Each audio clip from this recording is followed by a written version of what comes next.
Hello everyone. I hope every one of you are fine in your home. So today we will start with the class 10 biology and our chapter or the topic is the heredity and common genetic diseases, and we have done till sex determination in man, and today's topic is genetic diseases. Now there are generally three types of genetic diseases. One is thalassemia, number 2 is hemophilia, and number 3 is color blindness. Now, genetic diseases means the diseases that are affecting the gene, causing mutation or changes in the genetical composition or chromosomal composition. Now, when this genetical composition is changed, what is happening? There are malfunctions producing in our body, and thus resulting into the formation of the genetic diseases. There are two types of genetic diseases. One is sex-linked, another one is autosomal genetic disease.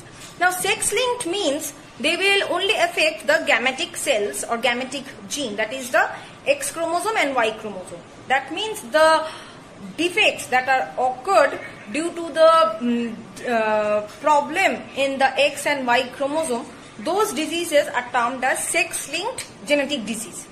And autosomal means, that means they will affect the body chromosome, and as a result the disease which will appear, that is termed as autosomal genetic disease. Thalassemia is the autosomal recessive disease, understood, because it is affecting the autosomal recessive gene. Now what is the next steps and what is the next brief we will go on. So let's get started. Now we can see our first disease is thalassemia. It is caused by the autosomal recessive, means the defect in the autosomal recessive gene, understood. Now this disease was first invented by Dr. Cooley in America. Okay. Now what is the cause of the disease, that we will see. Now concentrating in our book, what we can see the cause. First of all, the cause is being telling us that thalassemia is a genetic disorder caused by autosomal recessive gene. Obviously, there is a defect in the recessive gene, and thus it cannot synthesize, or if it can, it will synthesize abnormal or faulty protein chain of the hemoglobin. Okay, and that is why blood production is getting less. Okay, now which are the two genes that got affected during the thalassemia? Chromosome number 16 and chromosome number 11.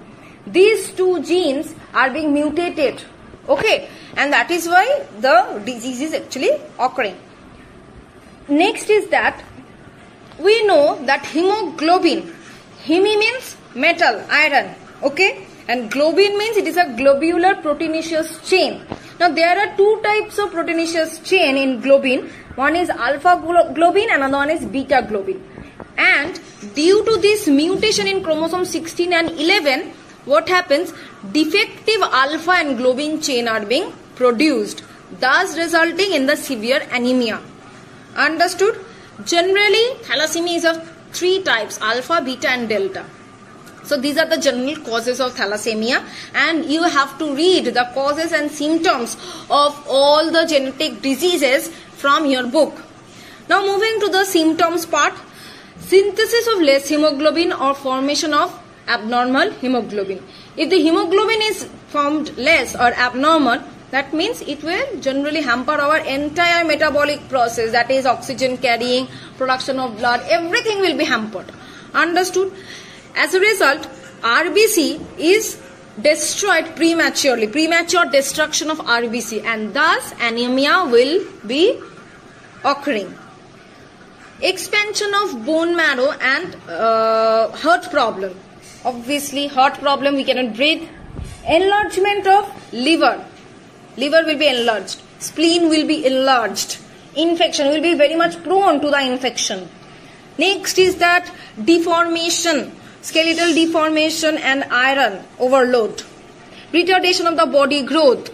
Obviously, every metabolic processes will be hampered in this case. Next, the fetus, that means the baby, okay, the fetus who will be affected Okay, affected fetus may die inside mother's uterus or baby may die soon after the birth due to jaundice or erythroblastosis. What is this erythroblastosis? Death of the RBC.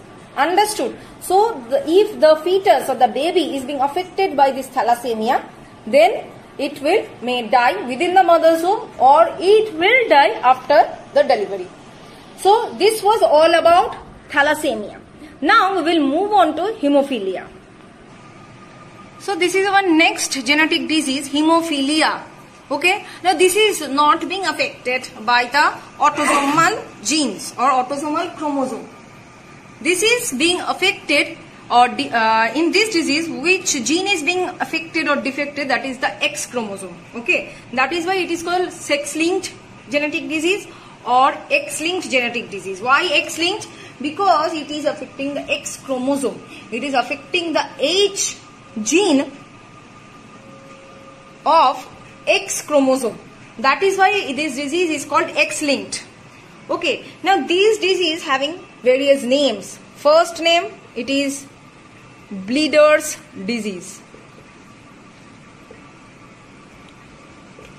Now, you know what is hemophilia. I think you have probably heard this term many a times before this class. Now, what is hemophilia? This is a type of disease in which the patient or the affected person suffer a huge blood loss if he or she is being injured.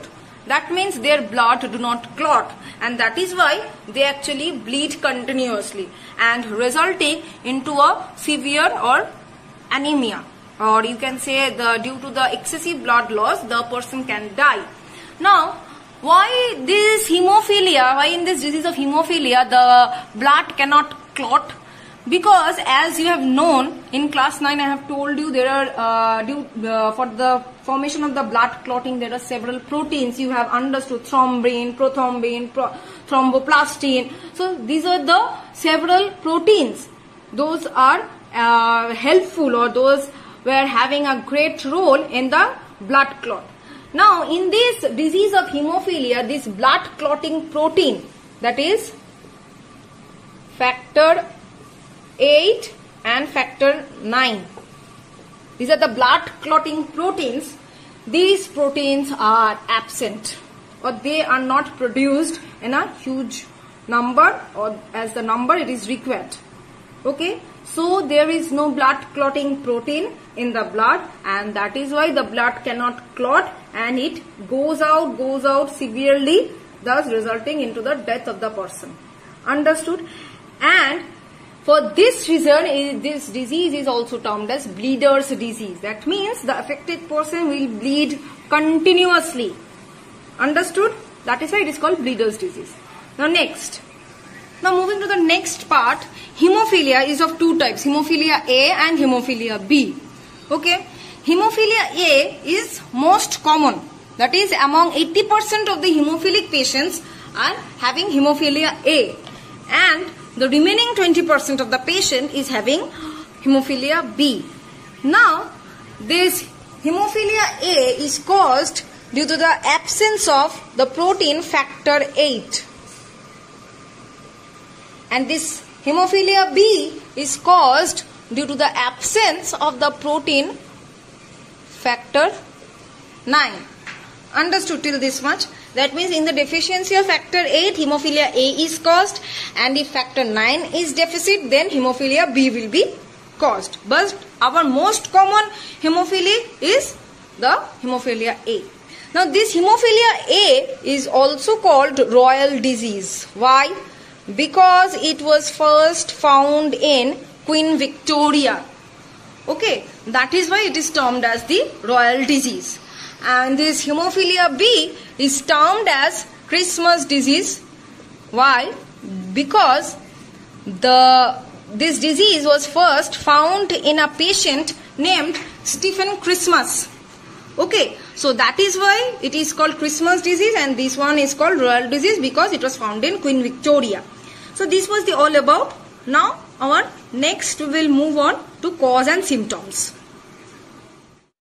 Now we are moving to the causes and symptoms of hemophilia. As I have discussed you earlier, that cause means That means it is actually the X-linked disease. And what is the general cause? That the gene H over the X chromosome is getting mutated or is getting deformative. Thus, the protein chains or the protein which are required for the blood clotting, that is the factor 8 and factor 9, is not produced. And that is why this all thing is happening, hemophilia. So, main cause is that the mutation in the gene or in the X chromosome. Understood? Now we are going to the symptoms. Now what happened? Defect or deficiency of any factor like factor 8 or 9 will impair blood clotting. That means the blood clotting will not be taking place. And so the blood does not clot within 3 to 8 minutes, but it takes hours. Okay? And as a result, there will be continuous bleeding and the patient may die. There is no permanent cure, but it may be partly managed by blood transfusion. That means by transfusing the blood from other people. Number 2, females can be the carrier, but with one dominant normal gene and one recessive H gene of hemophilia. What is this carrier and what is this? We will actually elaborately explain in the next video. And hemophilia is found more in males than in females. This thing also we will discuss in our next video. Now until this much we are done. Now let's continue for the next day. I think till this one, that means till hemophilia, you are not having any such problem. Now the latter thing, that is the carrier and why hemophilia is found more in males than in females, that we will discuss in our next video. So please do all the works, that is question answers, read the chapter thoroughly, and if you are having any such problem, please comment me. Okay, I'll try to solve your problems. Okay, so thank you.